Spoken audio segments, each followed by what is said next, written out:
Рысбала Икрамбайқызы, өзіңнің заңсыз әрекеттеріңді тоқтатпасаң, яғни жеке меншік жалдамалы заңгерлеріңнің двоеродный, троеродный бауырларыңның, ағаларыңның жекеге жазып, белгісіз номерден жазған қоқан лоққыларын тоқтатпасаңыз, осы заңсыз әрекеттеріңіз үшін менің бойжетіп қалған қызыма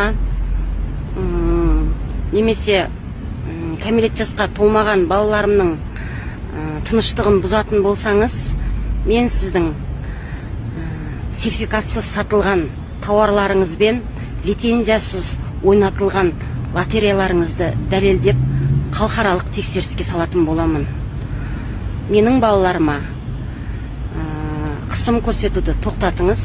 Біріншіден, екіншіден, мен Сармурзаева Айткүл Бақыт қызының саяси ойы мен пікіріне менің кәмелетке толмаған балаларым менен бойжеткен қызым жауап беруге міндетті емес. Рысбала Икрамбайқызы, заңсыздық жасамаңыз.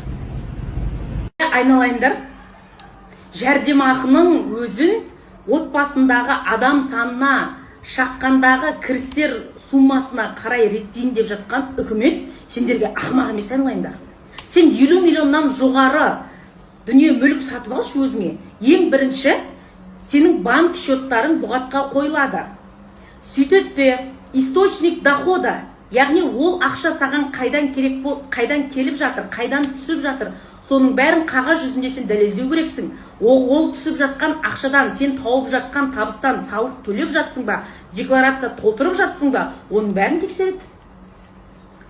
Сендер ойламаңдар, бәрі ақымақ, біздікілердің бәрі босқа отыр деп.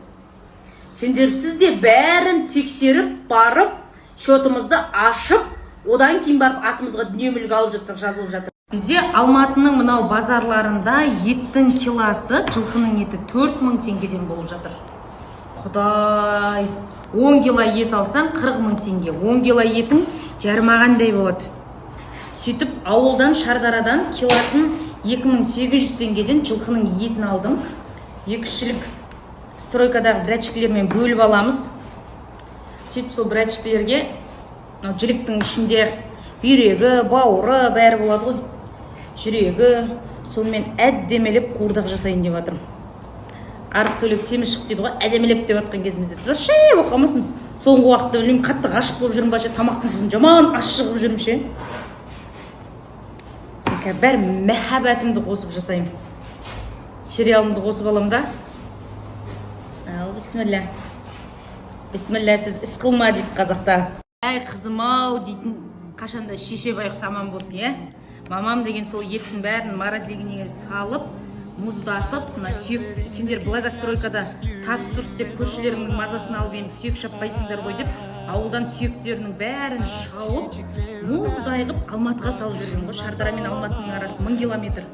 Кешкі салқынмен салыпты, күнделетіп келіп қалып бізге де. Қалайсыздар, амансыздар ма? Бүгін стройканың басында болып, бала шағамен бәріміз сонда тамақтанып үйге енді келдік. Өткен де мен қай уақытта айттым вот. Қытайда жүрген кезде айттым. Жаңағы Рысбаланы халық көтерді. Рысбала халықтың арқасында тайраңдап жүр, халықтың арқасында шолжаңдап жүр дейді. Шүкір Алла деп айтайын. Өзге елде сұлтан болғанша өз еліңнің ұлтаны бол деп. Елдің арқасында, көптің арқасында тайраңдап, шолжаңдап, ырбыңдап жүрген жайымыз бар. Сіздер көтеріп блогер қылдыңыздар. Қандай да бір бастама бастасам қолдап жіберіп кәсіпкер қылдыңыздар. Сондықтан да бұл сіздердің маған деген қолдауларыңызды мен ешқашан ұмытпаймын.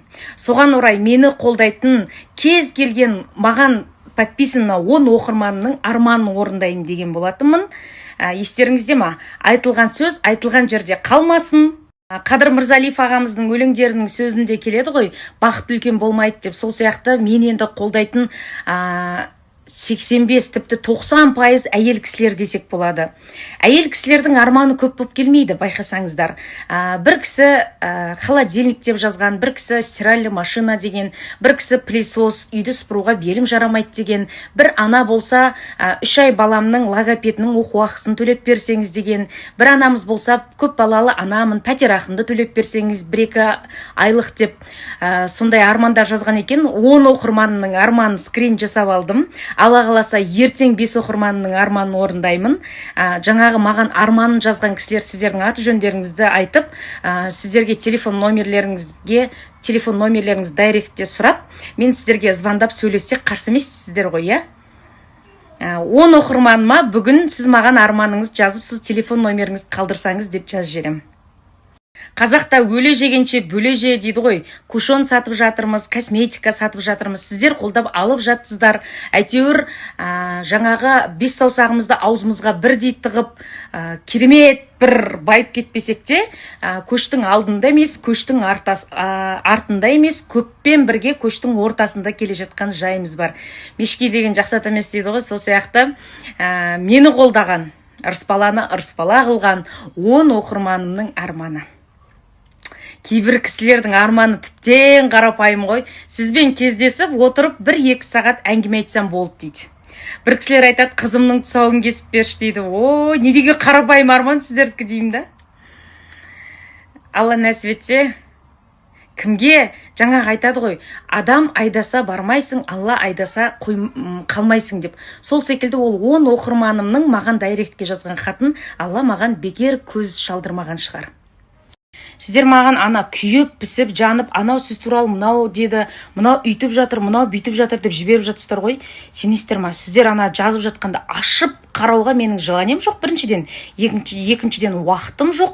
Үшіншіден мен алтындай уақытымды, энергиямды өзіме пайдалы нәрсеге жұмсағым келеді. Ит үреді, керуен көшеді. Менің керуенім алдыға қарай жылжу керек. Үрген иттерге қарап тоқтап қалмау керек. Сондықтан да үрген иттер үре берсін, ал мен иттің тілін түсінбеймін, мен адаммын. Пендемін, тек қана алға. Қазақстанда заң бар, заң баршамызға бірдей ортақ. Егерде кімнің бір ала жібін аттап, нанын тартып алып жатқан болсам, барсында құзырлы органдарға барып арыз жазсын. Арманға оралайықшы. Мен арманды орындайтын жандарды қалай таңдап жатырмын. Ең бірінші маған арманын жазған бүкіл қыз-келіншектердің, енді көзіме түскен бүкіл қыз-келіншектердің арманын скрин жасап алып жатырмын. Содан кейін дайректке кіріп, маған кім ұзақ уақыттан бері жазып қолдау көрсетіп жүр, сондай кісілер таңдап алып жатырмын. Арасында 2021-2022 жылдан бері менің қуанышыма бірге қуанып, қайғыма ортақтасып жүрген жандар өте көп екен. 1000 алғыс, шын алғыс. Алла нәсіп етсе, енді біреуге қуаныш сыйлаудың өзі, үлкен біреуді қуантудың өзі, солардың ішінен ерек шығып, керісінше ешкімге зиянды тигізбей отырып, бір адамның қуануына себеп болсаң, ол нұр үстіне нұр, ал біреуге қуаныш сыйлау түсінген адамға, адамның жанын рахаттанады. Рухани азық. Қарап тұрсаңыз. Дүниенің соңына ешкім жетпеген, сондықтан да 10 оқырманыммен тапқан таянғанымен бөліссем деп шештім. Бір кісілер маған өзіңнің бір киіміңді берсең, өзіңнің бір аяқ киіміңді берсең деп сіздер, ойбай, қыздар менде бір жібі түзу, ойбай деп алатын бір бренд киім жоқ. Шын айтайын, одан кейін мен 40-шы размер аяқ киім іздейсіздер. Ау, мен аяқ киімді кисем бар ғой, зорлап кием бар ғой, бір аяқ киім кәдімгі аяғымнан түсіп қойғанша кием. Сондықтан да білмеймін, өзімдікін бір әлдеқандай қылмай, қолымнан келсе жаңа дүние алып берейінші, иә?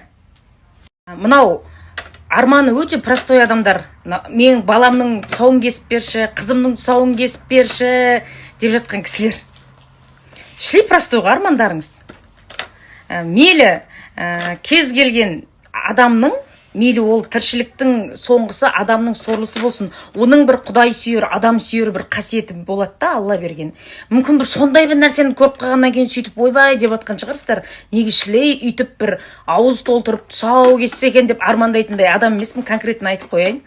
Ертең мен сияқты айғайлап боқтайтын болса менен көрмейсіздер. Бірақ былай жасайық, осы аптада бір сәрсенбінің сәтті күнінде ма, сондай бір баламның тұсауын кесіп берші деп жүрген бір 10 ата-ана балаларыңызды алып келсеңіздер, мен бір кафенің залын арендаға алайын да.